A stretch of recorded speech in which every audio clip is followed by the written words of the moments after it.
योग दिवस के कार्यक्रम में देवेंद्र फडणवीस जो है वो शामिल नहीं हुए हैं। गृह राज्य मंत्री का ये देखिए पूरा का पूरा कार्यक्रम था जिसमें देवेंद्र फडणवीस नहीं पहुंचे। कल रात नासिक के लिए रवाना हुए थे देवेंद्र फडणवीस। बिल्कुल वर्षा, समझिए कि बहुत कुछ बदलाव यहां पर हो रहा है। जो कार्यक्रम बने हुए थे वो रद्द होते हुए नजर आ रहे हैं। लेकिन ये बड़ी खबर आपको बता दें, देवेंद्र फडणवीस नासिक के लिए निकल रहे हैं। कार्यकर्ताओं को भी उनके आने की थी जानकारी, लेकिन अब ये खबर आ रही है कि उस कार्यक्रम में वो उपस्थित नहीं हुए। शिवानी बनी हुई है हमारे साथ में। शिवानी, बहुत से कार्यक्रम बन रहे हैं, नहीं बन रहे हैं, स्थगित हो रहे हैं, रद्द हो रहे हैं, लेकिन अचानक अब देवेंद्र फडणवीस का ये कार्यक्रम जो बदला है, इसके पीछे कोई रहस्य?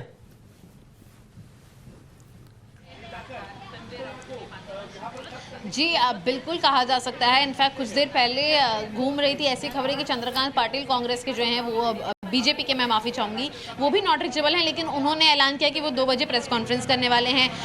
इतना बड़ा विधान परिषद का रिजल्ट आता है। आपको याद दिला दें कि राज्यसभा के जब रिजल्ट आए थे तो देवेंद्र फडणवीस थे जिन्होंने तीनों राज्यसभा के जो उम्मीदवार जीते थे उनका खुद फूल मालाएं पहनाकर स्वागत किया था। बड़े बड़े बयान महाविकास आघाड़ी सरकार की इस हार पर दिया था। लेकिन वही ताज्जुब की बात है कि यहाँ जितने भी उनकी मूवमेंट्स थी वो मिसमैच होती जा रही हैं, उसमें अलग अलग मूवमेंट सामने देखने को मिल रही है। तो देवेंद्र फडणवीस का भी जो स्टेटमेंट है यहाँ पर काफ़ी ज़्यादा अहमियत रखता है, क्योंकि आपको बता दें कि महाराष्ट्र की राजनीति में फिलहाल हर तरीके की जो रणनीति है वो देवेंद्र फडणवीस से ही पास होकर आगे जा रही है, वही डिसाइड करते हैं। इनके इनफैक्ट कई सारे प्रभावी जो इलेक्शंस हैं पश्चिम देश को लेकर, भारत को लेकर, महाराष्ट्र को लेकर, वो देवेंद्र फडणवीस द्वारा बनाए गए थे, इसलिए उनकी मूवमेंट यहाँ पर काफी ज्यादा अहमियत रखती है। शिवानी, कितना ये गोपनीय है कि जो स्थानीय बीजेपी नेता हैं, जो बीजेपी कार्यकर्ता हैं, जितने भी स्थानीय बीजेपी नेता कार्यकर्ता, उनको भी जानकारी नहीं है कि इस वक्त कहाँ है फडणवीस जी।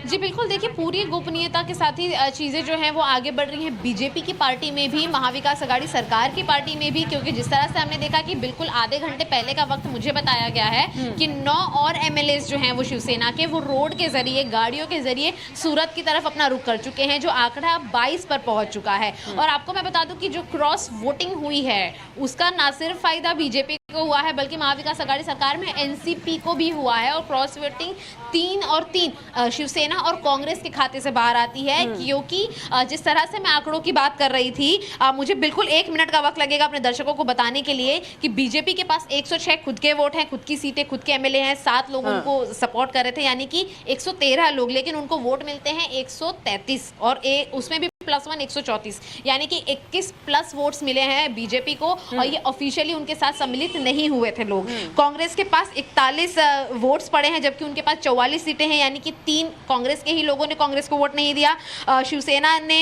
52 वोट्स गेन किए हैं जबकि उनके खुद के 55 लोग हैं वोट देने वाले, 3 यानी कि शिवसेना से भी विद्रोह कर रहे हैं। वहीं एनसीपी के पास जो है 51 सीटें हैं लेकिन उनको वोट 57 मिले हैं, उनके पास 6 वोट ज्यादा पड़े हैं। तो ये साफ बताता है कि ये कांग्रेस और शिवसेना के जो है राज्यसभा चुनावों के बाद यहाँ एमएलसी चुनाव में जो कुछ हुआ है उसके बाद से कहीं ना कहीं सतर्क और ज्यादा यहाँ पर नजर आ रहे थे उद्धव ठाकरे। हम वापस आपके पास लौटेंगे। इस वक्त कुछ खास मेहमान हमारे साथ जुड़ चुके हैं। संजय गुप्ता नेता है शिवसेना के, वो हमारे साथ जुड़े हैं, साथ ही साथ निरंजन शेट्टी प्रवक्ता है बीजेपी के। बहुत स्वागत है आप दोनों का ही टाइम्स नाउ नवभारत पर। संजय गुप्ता जी, आपके पास पहले आना चाहूंगी। शिवसेना के इतने सारे विधायक एकनाथ शिंदे के साथ सर मिसिंग नजर आ रहे हैं, नॉट रीचेबल हैं, क्या कुछ चल रहा है वहां पर महाविकास आघाड़ी में? देखिए, ये बात तो आप मुझसे पूछ रही हैं और मैं ये टीवी पे कैसे बता दूं, क्योंकि जो लोग ये जानना चाहते हैं वो लोग भी नजरे गड़ाए बैठे होंगे।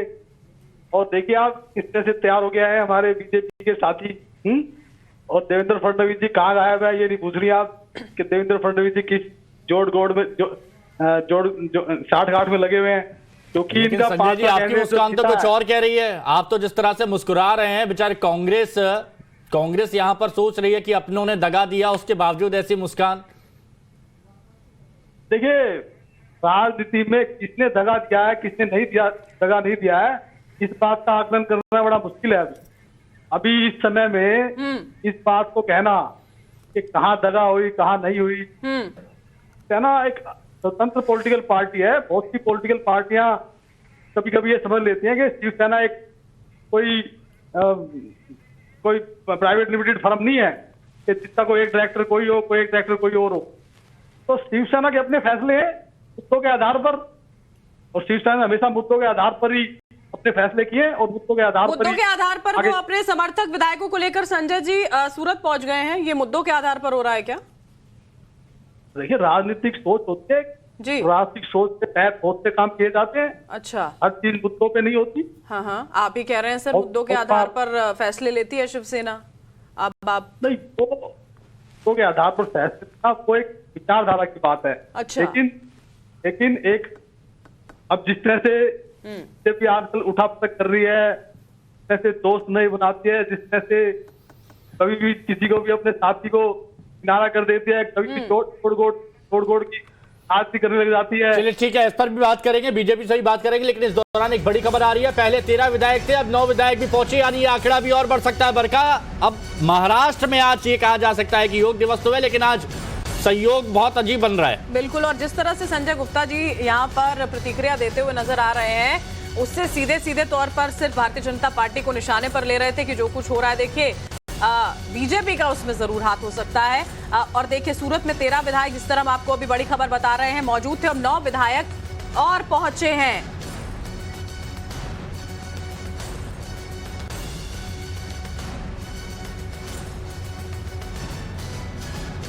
तस्वीरें लगातार देखिए, हम आपको वहां पर दिखाएंगे। हमने आपको उस होटल की तस्वीरें दिखाई थी। अब देखिए किस तरह से एक के बाद एक अपडेट सामने आ रहा है। कल से एकनाथ शिंदे अपने समर्थक विधायकों के साथ मिसिंग नजर आते हैं, नॉट रीचेबल हो जाते हैं। 13 विधायक वहां पर थे। अब ये बताया जा रहा है, हिमांशु शिवानी खुद बता रही थी कि 9 ऐसे और विधायक हैं जो अब से आधे पौने घंटे पहले वहां से रवाना हुए हैं, रोड के रास्ते वो सूरत पहुंच रहे हैं। इसके अलावा अगर हम संजय राउत की बात करते हैं, उनका दिल्ली दौरा होना था, उसको उन्होंने यहाँ पर रद्द कर दिया है।